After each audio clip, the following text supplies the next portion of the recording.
Fala pessoal, estamos aqui para mais um vídeo. Meu nome é Arthur, sou analista de valores imobiliários e hoje a gente vai falar sobre o resultado da Tupi. Então ainda tem empresa interessante, para a gente falar, né, até aí o finalzinho do trimestre. Tá? Tupi é mais um exemplo, tá? De um negócio que eu vou bater de novo na tecla, que eu sei que já está meio repetitivo, mas que não tem outro jeito de falar, que é a questão de como as empresas mudam. Né? Então as empresas evoluem, às vezes pioram, às vezes melhoram, revêem os seus negócios, às vezes o mercado de uma empresa fica muito ruim da noite para o dia e ela passa a perder resultado.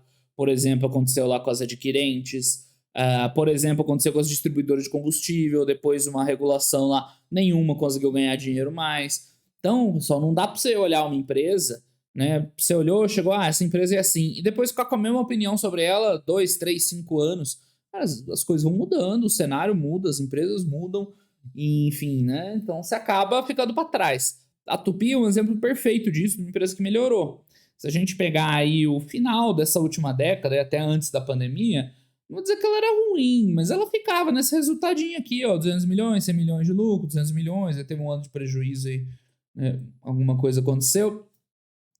E era isso, né? Uma empresa pequena, nada de especial, enfim, ficaria. Mas, ao longo desse período aí, não vou lembrar exatamente qual ano que foi, a Tupi deu uma boa reorganizada na operação. Eles fecharam uma fábrica que eles tinham em São Paulo, concentraram a atuação lá em Joinville, que é onde é a sede da empresa, então deu uma otimizada boa. Depois partiram para aquisições, eles adquiriram a Techseed, que era uma empresa do grupo Stellantis, então deu uma diversificada nos produtos, deu uma focada, né, naquilo que eles sabiam fazer. Mais recentemente fizeram aquisição da MWM, que é uma outra empresa interessante, que vai agregar valor para a empresa, que complementa o portfólio deles e tal. Então, os resultados mais ou menos da pandemia para cá, claro, nesse caso a pandemia não teve nada a ver, só coincidentemente bateu o período, né, de 2020 para cá. Cara, né, era 5 bi de reais de receita, teve uma quedinha no ano da pandemia, né, tá, um pouquinho de sofrimento e tal, né? Então talvez fosse um 6 aqui, né? Evolução normal. 5, 6, 7, 10 quando entrou a Techseed. A MWM ainda nem entrou direito para contribuir com o resultado.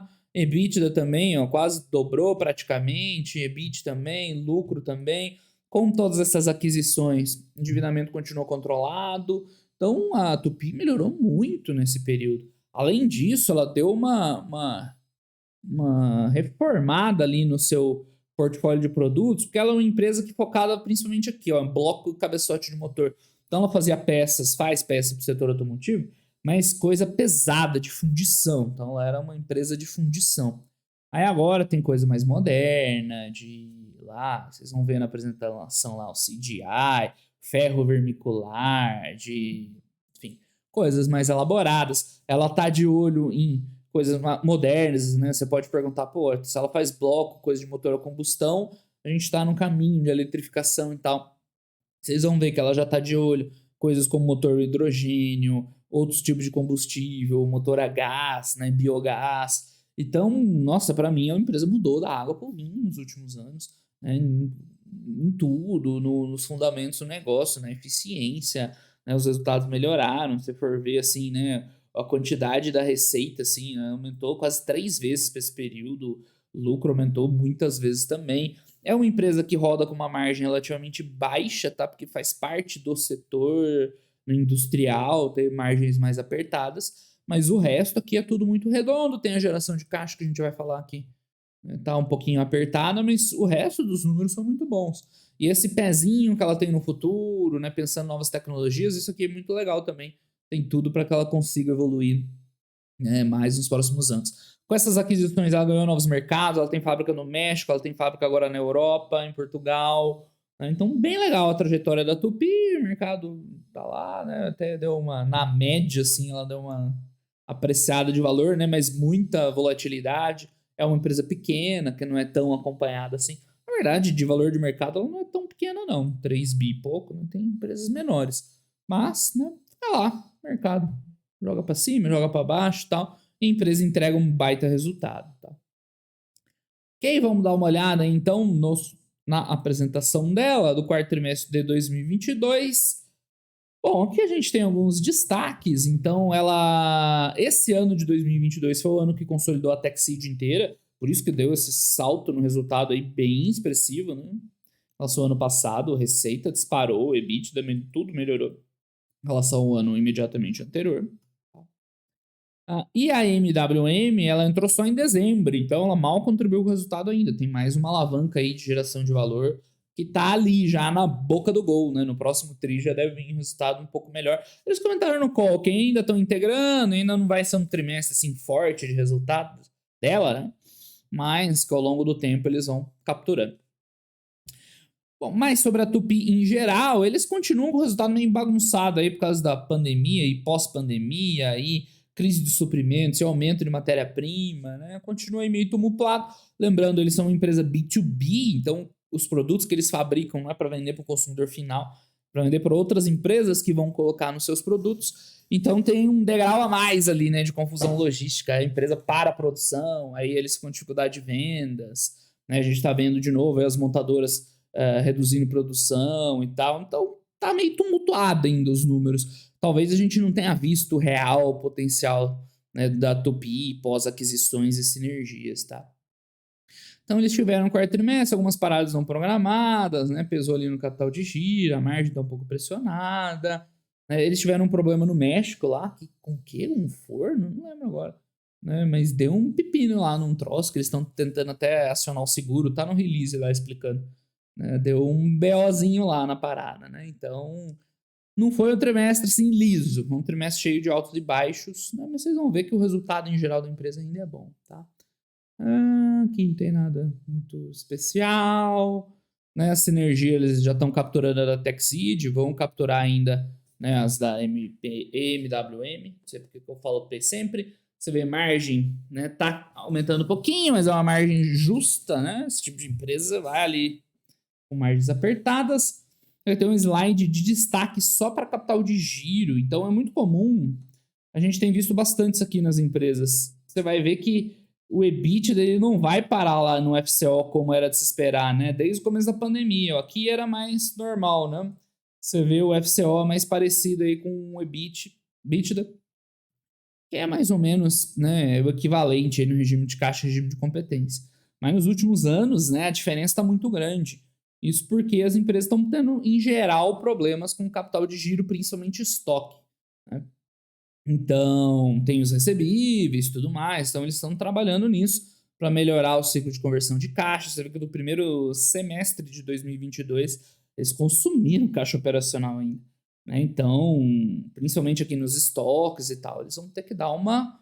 Né, estão dando aí uma, né, trabalhada para liberar mais dinheiro, porque, né, esse dinheiro preso no capital de giro é um dinheiro que não gera rentabilidade para a empresa. No caso deles, não deve ser nada crítico, porque tem algumas empresas que é pior.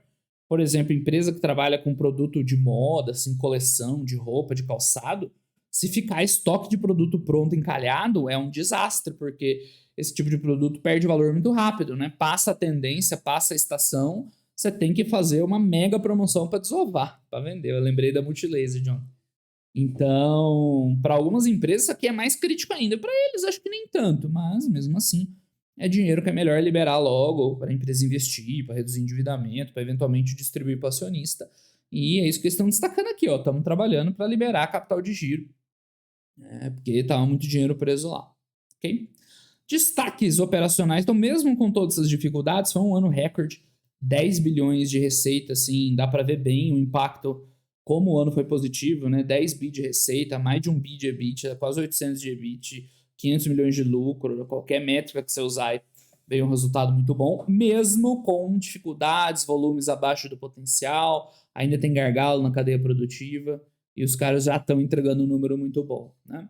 Então mostrou capacidade da empresa, repassar custo e tudo mais. O EBITDA ajustado é 1,3 bi, excelente, né, o resultado. Uma margem justa, mas faz parte. Que mais? Operações Betim e Aveiro, elas vieram com a TechSeed, tá? A Betim é uma fábrica tradicional lá da Fiat, né? E Aveiro no Portugal, em Portugal, aquilo que eu falei, eles abriram agora, lá tem fábrica na Europa, isso abre oportunidade e tudo mais, tá? E estão lá tentando ganhar sinergia, capturar oportunidades com isso, o maior lucro líquido da história da companhia, ROIC melhorando também, né? Mesmo com o capital de giro, né, segurando a empresa, mas, né, muito interessante aí os números dela, ela já está entregando um resultado bom, tá?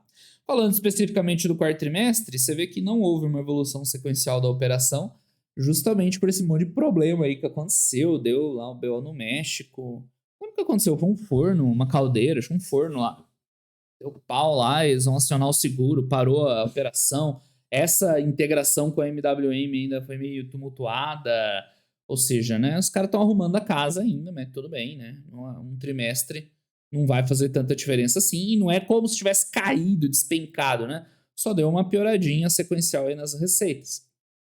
Então, agora ela tem uma origem de receitas mais diversificada, tem fábrica na Europa, Latinoamérica, no México, uma fábrica que ela já tinha. Né? Ah, não, desculpa. Isso aqui é vendas, tá? É receita de vendas.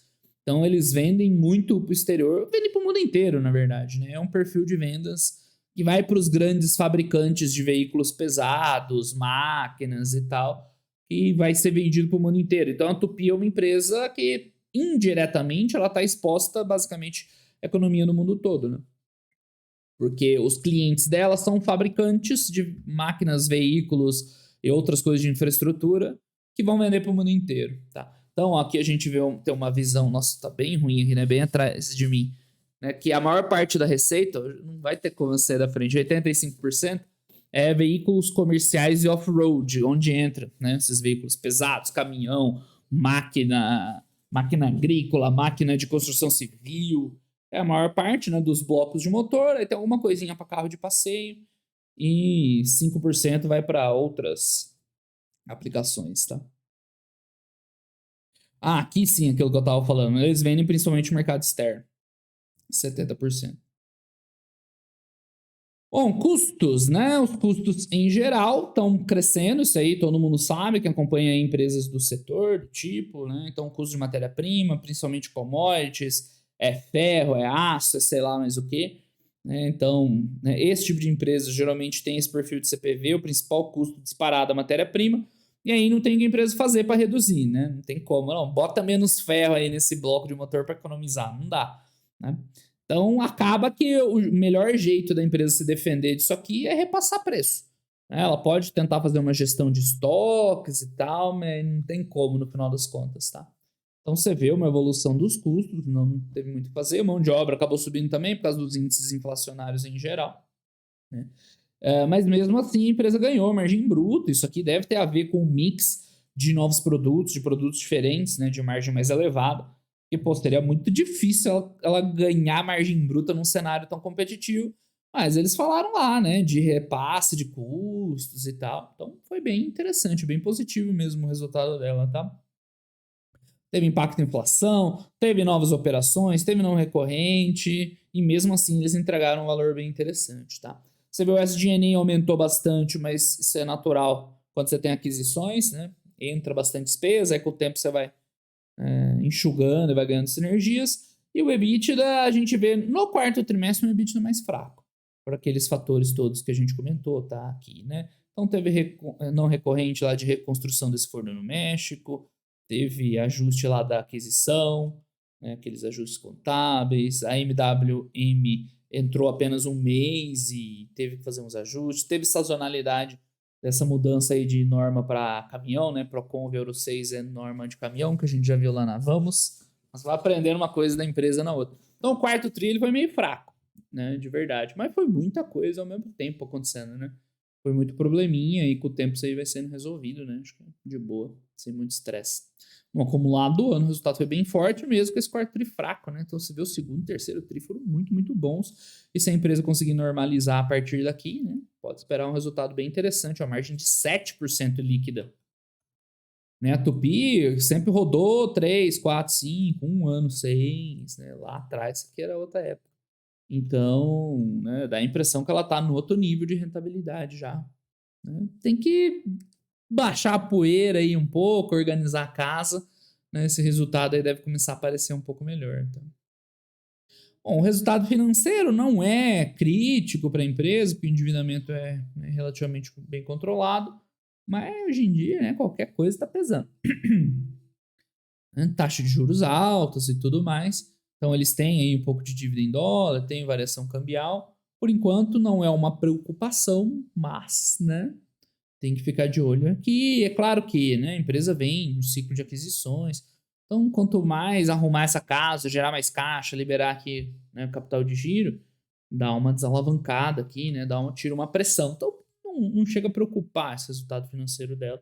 Não está impactando no resultado e, enfim, em algum momento, né, ela deve aí já desalavancar bem, tá? Então, de novo, os caras né, falando de novo sobre o capital de giro, quantos a receber, quantos a pagar, estoque, porque é um ponto que eles identificaram lá para trabalhar. Então, em termos de caixa, dívida líquida e tal, é super tranquilo, né? Não tem muito o que comentar. Enfim, aqui você tem a quebra, né, entre moeda estrangeira e moeda local, mais ou menos, né, meio a meio a dívida, um pouquinho mais em moeda estrangeira, e o caixa um pouquinho mais em moeda local. Não faz muita diferença. Tá? Então tem uma dívida líquida. Cadê? O que é dívida líquida? Isso é o equivalente de caixa. Dívida bruta. Não tem por algum motivo dívida. É isso aqui a dívida líquida. 1 milhão e 1.942, mais ou menos, né? 2 bi. Nossa, 42 onde eu tirei. Tirei daqui. É mais ou menos 2 bi de dívida, tá? Para esse patamar de 1,3 bi de EBITDA, tá? Sussa, né? E, enfim, se ela continuar entregando um EBITDA nesse patamar aqui, porque ainda vem um trimestre fraco aqui, um pouco mais baixo, isso aqui anualizando já vai dar 1,4, 1,5, né? Então tá mais tranquilo ainda. Para 2023, o que tem interessante, né? Além de arrumar a casa, que é o que a gente está falando, né, eles têm bastante opcionalidades, então eles estão transicionando para a nova Tupi, com novos produtos, com outra oportunidade de reduzir custos, de ganhar eficiência, de ganhar mercados, né, e coisas do tipo. Então, eles estão recompondo os preços, isso a gente viu já que já estão fazendo bem, agregando valor, porque essa MWM traz contratos de manufatura, então eles vão vender o produto de maior valor agregado, deve expandir um pouco a margem, né? Tipo, no México também, Betim, que mais? Joinville liga serviços complexos, então tem bastante coisa para ganhar de resultado aí. Comentando um pouco sobre fundamentos do mercado como um todo, é que dá para a gente ver mais ou menos o que ela faz, né? Principalmente blocos lá para veículos médios e pesados, caminhão, veículo de carga, o que eles chamam de off-road é o resto, né? Máquina agrícola, máquina de obras, uma escavadeira não é exatamente off-road, mas tudo bem, não faz diferença. E um pouquinho assim para comerciais leves, que é tipo caminhonete e tal, né?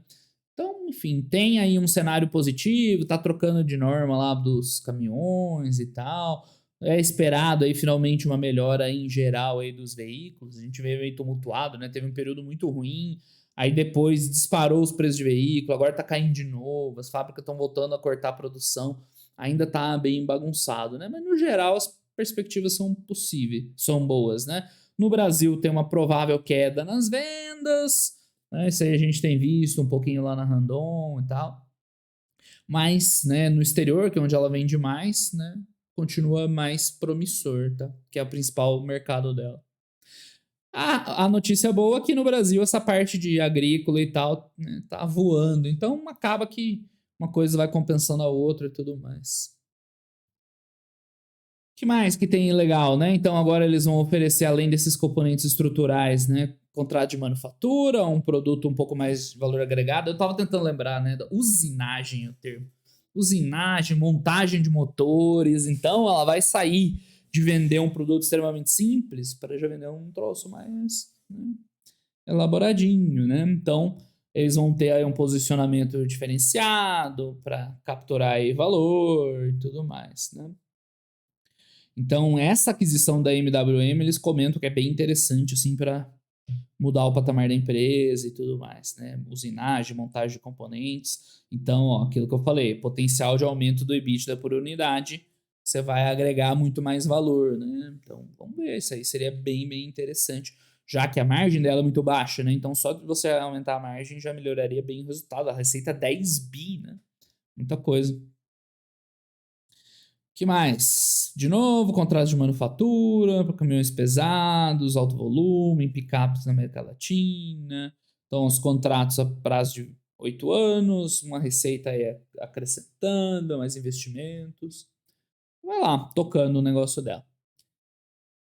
Que mais? Ah, eles estão item por item aqui, né? Não tinha prestado atenção. Componentes estruturais e manufatura. Agora falando de energia e descarbonização, né? Isso aqui eu achei bem interessante, não conhecia exatamente, né? Então eles são líder no mercado de geradores de energia em termos de biocombustível, biogás, né? Que vem de resíduos, esse tipo de coisa. Interessante, né? Eles fazem, né? Tem fundição, motor a combustão serve para queimar, né? Gás, bio qualquer coisa lá e tal. É interessante isso também, tá? Que é uma vocação que o Brasil tem nesse caminho aí de descarbonização, ou pelo menos, né, de uma fonte cíclica aí de combustíveis e não só dos combustíveis fósseis. O Brasil tem muita vocação para esse tipo de energia vindo aí de né, tanto de resíduos quanto de bagaço de cana, de não sei o que lá, ó, dejetos do agronegócio. E eles são líderes e seguem evoluindo, além da parte de biomobilidade para transporte urbano, base de biodiesel, de biogás, de não sei o que lá e tal. Então, outras parcerias. Ah, para gerar energia a partir de dejetos mesmo. É dejeto aqui no caso, tá? Dos porquinhos, ó. Porquinho gera seu dejeto e os caras vão produzir biometano, biofertilizante, alguma coisa do tipo. Legal. Claro, né, pessoal? Isso aí é potencial, né? Não é um troço pra você contar agora, né? E que mais? Relação à distribuição dos produtos Tupi, a rede de vendas e tal, de produtos, sinergias. E agora tem novos produtos, aumentar a capilaridade, agronegócio e tudo mais. E olhando mais para o futuro ainda, de potencial, né? A Tupi tem se modernizado, transformação digital, a indústria 4.0 e tal. O que é o Shift? Eu acho que é tipo um ciclo de startup, né? Tudo mais. Só que aqui tem umas coisas legais, tá? Então os caras estão já estudando entrar em reuso e reciclagem de baterias, né? Isso aqui é inevitável, não vai ter como a gente não passar por esse tipo de tecnologia e os caras já estão lá. Então hoje, às vezes você fala de veículo elétrico, muita gente vai torcer o nariz, aí começa falando, ah, mas essas baterias, e não sei o que lá, que hoje polui muito mais. Cara, o dia que você tiver demanda, você vai gerar oferta de serviço, né? Então os caras já estão de olho já nisso aí, ó, de reciclar a bateria, já tem um projeto numa planta de demonstração para começar a trabalhar uma coisinha, é assim que começa, né? Outros projetos de light iron, né, com ó, ênfase em híbrido, etanol, então eles já estão se preocupando aí com uma transição energética. Que mais? Motor a hidrogênio, que isso aqui é bem interessante, é bem promissor. Você vê a Europa investindo muito, né, botando muitas fichas em hidrogênio, já que o motor elétrico ele não resolve os problemas da Europa, porque no final das contas você ainda tem que produzir energia, né? E a Europa não é a mesma coisa igual o Brasil, não tem um potencial solar, eólico para produzir energia limpa, né, em tanta escala assim na Europa. Agora, a partir do momento que você usa hidrogênio, você consegue mover essa energia, né? Aprisionar ela e mover e exportar. Então, ao invés deles importarem petróleo, um dia eles podem importar hidrogênio. Um país tipo Brasil, Estados Unidos, tem uma vocação aí para gerar energia limpa. Então, isso eu já falei em outros vídeos, outras lives, né? Tem um potencial aí muito grande, além de toda a questão, né, da densidade energética do hidrogênio e tal. Então, né, vai ter essa questão da eletrificação e hidrogênio daqui em diante. Eu acho que é muito possível que as duas coisas aconteçam em paralelo, tá? Mas eles já estão de olho aqui, né, em motores em combustão com hidrogênio, já tem parcerias para testar, né, projetos e tudo mais. ESG e é isso. Então a Tupi teve um quarto tri mais tumultuadinho, né, a gente viu uma piora ali dos resultados, teve um monte de coisa que aconteceu. Cara, no longo prazo continua interessante, né? Os números do ano foram bons, mesmo com o quarto tri mais fraco, então 2023 tem tudo para ser bem melhor, né? Resolvendo esses problemas, entrando o MWM na jogada, agregando mais valor, né? Dando uma alavancagemzinha operacional, né? Promessa de aumento de dívida, se liberar um caixa aqui melhor ainda, dar uma comandada na dívida, né? É uma empresa fora do radar, mas bem interessante aí de acompanhar. Você vê que tem tudo quanto é tipo de nota, né? Eu acho que é uma empresa boa, né? Tipo, dá um 5, ela tinha que estar rodando lisa, né? Tá com seus probleminhas. Então vamos deixar um 4 por enquanto. Mas pro longo prazo parece tudo muito bom, né? Parece que ela virou a página e chegou num ponto de inflexão, assim, né? Que agora tudo é favorável, né? as perspectivas de longo prazo são favoráveis, tem perspectiva de ganhar margem, de ir novos mercados, de agregar valor, tudo meio junto, né? Aqui, ó, MWM. Então, os resultados do ano de 2022, né, tiveram aí, né, um crescimento expressivo de receita, EBITDA e lucro líquido, né? Ainda que o ano tenha sido... aqui não é uma nova linha, né? Ainda que o ano tenha oferecido diversas dificuldades, né, pontuais. No momento está sendo feito um trabalho de melhoria do capital de giro. Que mais, né? A integração com a Techseed já mostrou, já entregou ótimos resultados, e com a MWM tem tudo para ser excelente também. Que mais? Ciclo de investimentos não comprometeu o endividamento da empresa. E, enfim, tá bom, né? Tem muitos potenciais futuro e tal, mas isso aí deixa só para análise mesmo, né? Então, a Tupi se reformulou nos últimos anos e hoje se encontra preparada para crescer e capturar, né, sinergias, oportunidades, vou botar geral, gerando valor aos seus acionistas, né? Importante acompanhar no curto prazo a resolução dos problemas pontuais e no longo prazo, né, a evolução das estratégias da empresa.